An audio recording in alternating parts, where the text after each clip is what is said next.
Well, it's now with me, Dr. Dipali Banod, the Hello. Associate Secretary General, Religions for Peace of Asia, and she's also former Associate Professor, University of Delhi. How are you, Thank Dr. you. Banod? Thank you, Mr. Daulat. I'm fine. Thank you. Yes, you are here to attend the 7th World Peace Forum here in Jakarta. So why you are interested to attend this forum, Dr. Banod? Thank you for that question. You see, I have been associated with interfaith work for a long time. Yes. And I have also attended the World Peace Forum earlier also. And this is my fourth time that I am attending. And this time, the topic for this forum is the middle path. Yes. And we find that the middle path is actually the answer for today's conflicts in the world. Because, you see, if there are two extremes, the two extremes will go on as parallel lines and there shall never be any peace. So we need to follow the middle path for any conflict resolution. For example, the middle path actually comes, the word middle path comes from the Buddhist teaching. I come from India, where from thousands of years, the middle path has been followed by the adherents of the Hindu religion. Now, when we talk about Hinduism, we don't have one single text. There is not one single god that we worship. There are a whole lot of many gods, many scriptures, but all of them believe in one supreme being. And that one supreme being is present in each one of us. There is an interconnectedness and link between all human beings. Okay. And that brings us together, even though we worship many places, many things, many gods. And this makes the Hindu believers very easy to follow the middle path because we accept each other. We accept each other as they are. We respect all religions because the Hindu stream has come down to one from the Vedas. And the Vedas from the beginning speak about mental harmony. They speak about working together in the society. For example, the Sammanasya hymns in the Rig Veda, which talks about harmony of mind. They say we should work together with a common purpose, with common resolve. We should go march ahead, leaving none behind. That means we have to come to terms with different ideologies, but come forward and not leave anybody behind. It is not that I should say my belief is better than yours. And our constitution, it believes and it enshrines, which is called as Sarva Dharma Samabhava. That means having equal respect for all the religions. And in our country, we have so many religions which were born in India, which came out from the other places. People have come to India as travelers, scholars, learners, as saints, and everybody has been assimilated in our country. So the great religions that thrive today is not only Hinduism, we have Islam, Christianity, Sikhism, Buddhism, Jainism, Zoroastrianism, and there are many sects, and we all live in this country very peacefully. But once in a while, there are conflicts, communal conflicts. But to settle those communal conflicts, we need to follow the middle path. The middle path which tells us that we need to respect the other for their otherness. When we teach our children, we should teach them the respect for others and not to be biased. Because when we are biased about other religions, there is some kind of an alienation. And we find it very easy in the Hindu religion or the Hindu way of life that we respect each and every being. And From the Vedas, it has been said, Ano kratvaha yantu vishvataha. Let good thoughts, noble thoughts come to us from all sides. That means we respect all kinds of thoughts and we try to assimilate them in our religion. Okay. But the question now is, as you said, that now we are living in the world with very different religions, different thoughts. But this middle path is stay between those two extreme ideas. Now, how to educate the people, to ensure them, to make that believe that this middle path is a good way to solve a solution for the conflicts. Yes, because you see, when we cannot teach anybody our path, we have to become role models for them. And for example, I have also worked a lot with the women, and I find that women have that natural capacity and capability of following the middle path. I have seen after the conflicts are over, it is the women who still can reach out to the other community, who can teach the children the way of the middle path, to reach out to the people who have been very unkind or who have been in this eye of the conflict. So the way to teach children is, number one, to be ourselves respectful of other religions. You know what happens is sometimes with our mental biases, we make careless remarks and the children take that up and they start forming ideas. So I think that if we want to follow the middle path, we need to ourselves follow it. And when there are conflicts, we need to also sit down, and interfaith dialogue is the place where we can bring out the middle path to follow. You see, any extremism, it needs to be countered, needs to be faced with some kinds of solutions. And we find interfaith understanding, tolerance, and respecting the otherness of others. For example, different people have different ways of worship. And just because they are different does not mean that they are wrong. It is their kind of worship. And we need to teach the children that it is their kind of worship. Like we worship in a different way, their worship is different, but God is one. And God is one, manifests himself in many forms. There are many rituals, even in our Hindu philosophy and Hindu way of life, there are many kinds of rituals, and all of them don't follow the same rituals, but we respect each other. So the first thing is to respect others. The second thing is mutual understanding and tolerance.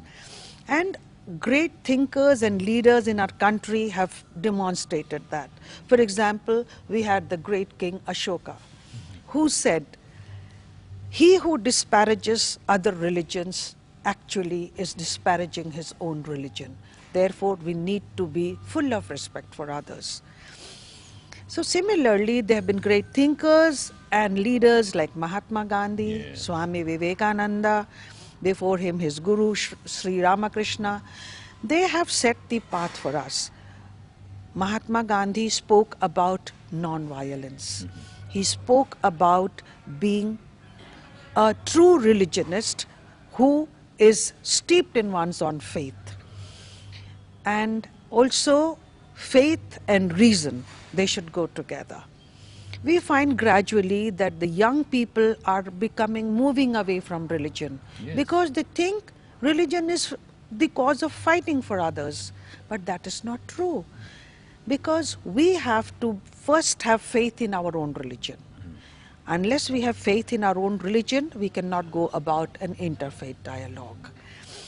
So that means, number one, having deep faith in one's own religion, and that will happen not by just reading the scriptures, but understanding the essence. Understanding that the religion of humanity is the most important. Because if we do not respect other human beings, it's no use to be religious. We can keep on reading the scriptures without knowing the meaning. It is of no use. Okay. So therefore we need to learn the essence, and all religions teach us the sterling qualities of love, Yeah. compassion, patience, having respect for others. So if we look at commonalities amongst other religions, we find that all the religions are teaching the same thing. Yes. Only the rituals are different. Okay. And rituals do not make people enemies of each other. It is your way of worship, it is your way of thinking. So therefore, I find that there is no contradiction, and following the middle path is always good in our own lives also. Okay. For example, if we keep on following the middle path between duties and rights, that is very important, because we keep on talking about our rights, Rights. but we forget about our duties. Yes. So duties towards human beings, duties toward living being, duties towards the environment. Okay. And our Hindu religion therefore talks about the fourfold ways of life, where we talk about the dharma, artha, kam and moksha. So for about the Hindu religion, it talks about accumulating of wealth, but wealth should be done in the yardstick of dharma, Okay. within the dharma. Dharma is that quality which tells you what is wrong and what is right. Okay. And similarly, the pursuance of sensual pleasures. If you come into this world, you will marry, you will follow the sensual pleasures, but again, that has to be done with dharma. Yes. And your individual moksha will come only when you follow that middle path of duty, rights, respect for others. Yes, Dr. Barnard, I'm interested actually on the participation of women to promote this tolerance, middle path. As we know that almost or most of the women in this world are still have not good education. Yes, so how do we invoke them to promote this middle path? You know what? Education means, when you say education, do you mean formal education? Going to the school and going to the universities? I think no. Women have that natural quality.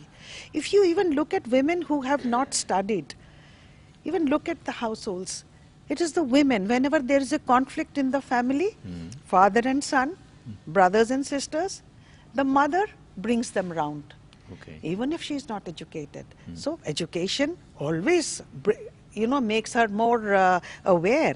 But the woman has this natural tendency of giving love. And with the love, she can, resolve many conflicts. I have also worked with women, interfaith women's groups, and taken women on women's journeys. And we found that when conflicts are over, whenever there is a conflict, the worst sufferers are women and children. Okay.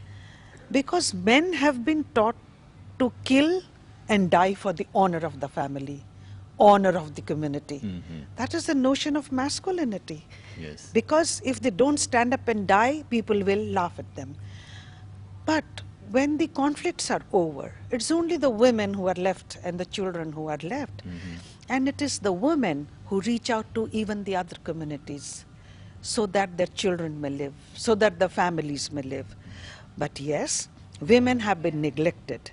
Women need to be given that power, Yes. so that when the conflicts are over, to invite her to the negotiation table, so that she is also a partner in resolving conflicts. And it has always been seen women have that kind of natural wisdom which brings them into the middle path. And we see that when conflicts happen in the home or in the neighborhood. Women find it very easy, to reach out to the other community, to celebrate festivals, to reach out to other children, to reach out to our own children. So therefore, I find women need to be included in all kinds of peacemaking efforts. Okay. But again, it is a reality that in some part of the world that women, I do not say this is in quotation, that they are still in the second level or seven. Yes, I agree. Even in developed societies, Yes. women have a second place. Yes. this is the truth. This is the truth that women are not taken seriously, Yes. and they should be given more importance. They should be given equal education with men. They should be given equal importance in their opportunities, equal opportunities. For example, in our country, which is a secular country, it provides equal opportunities to all, irrespective of gender, class, caste, etc. So women are to be accorded, but that is on paper. But if you look at in reality, Yes. I think all over the world, women have always been given a backseat. So that needs to be resolved, and I agree with you that women need to be given more importance because one, she is the first teacher of the child, Okay. and she is the one who can bring about peace with her soft nature. Okay. Yes. One more question.